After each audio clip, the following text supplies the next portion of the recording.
va vous parler maintenant d'une histoire incroyable, l'incroyable histoire de la fausse ambassade américaine au Ghana. Esdras Dikoumana, journaliste au service Afrique d'RFI, me rejoint à l'instant. Bonjour Esdras. Bonjour.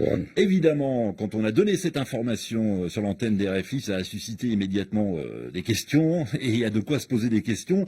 On a du mal à comprendre, Esdras Dikoumana, comment la véritable ambassade des États-Unis au Ghana ne se soit aperçue de rien pendant toutes ces années. Pendant 10 ans, donc, des Ghanéens ont pu entrer aux États-Unis grâce au visa délivré par cette fausse ambassade. Comment est-ce possible? Tout simplement parce qu'ils ont bénéficié de vrais authentiques visas, vraiment de vrais visas américains, comme l'explique d'ailleurs le département d'État des États-Unis qui a révélé toute cette histoire. En fait, il ne s'agit pas que de Ghanéens seulement. Il faut savoir qu'ils avaient des clients en provenance de la Côte d'Ivoire, du Togo, des clients qui ont bénéficié de ces services pendant donc toutes ces années-là. Et preuve que les concepteurs de cette escroquerie étaient vraiment bien organisés. Ils avaient mis ensemble un système d'accueil avec chambre d'hôtel et voiture à disposition de ces clients qui provenaient des pays voisins. Autre précision, cette fausse ambassade américaine ne faisait pas que dans les passeports uniquement. Ils ont délivré également des documents dont on peut avoir besoin pour vivre aux États-Unis, permis de conduire, des diplômes d'université américaine, tout ce qu'il y a d'authentique, et tout ça bien sûr contre de l'argent, 6 000 dollars américains, c'est-à-dire 5 600 € la pièce. Alors la question que tout le monde se pose, c'est sait-on exactement combien de personnes ont pu entrer aux États-Unis grâce à ces visas délivrés par la fausse ambassade américaine? Jusqu'ici, personne ne le sait parce que tout simplement, le département d'État qui a révélé toute cette histoire n'a pas donné de chiffres. Mais vous pouvez vous faire une petite idée de ces chiffres si je vous dis que cette fausse ambassade a ouvert ses portes 3 fois par semaine, c'est-à-dire le lundi, le mercredi et le vendredi, 3 fois par semaine, pendant plus de 10 ans, avec son personnel composé de Turcs et de Ghanéens qui appartiennent au milieu du crime.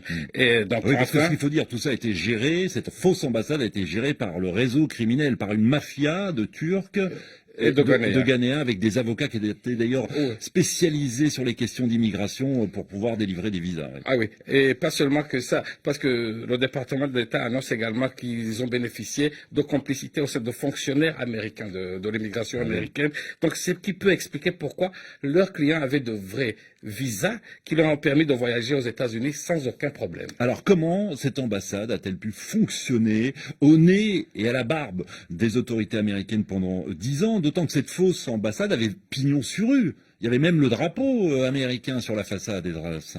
Oui, c'est vraiment ça qui est le plus étonnant. C'est, comme vous le dites, c'est inimaginable, incroyable. On peut multiplier les qualificatifs sans comprendre, parce que je pense que même les Américains n'ont pas encore compris jusqu'ici. Sachez, comme vous le dites, qu'il y a une belle et immense ambassade américaine, bien officielle, celle-là, qui se trouve dans un des quartiers les plus chics d'Accra.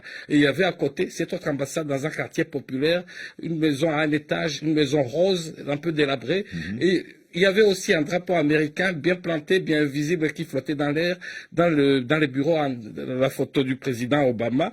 Et donc tout ça a fonctionné sans anicroche pendant plus de 10 ans.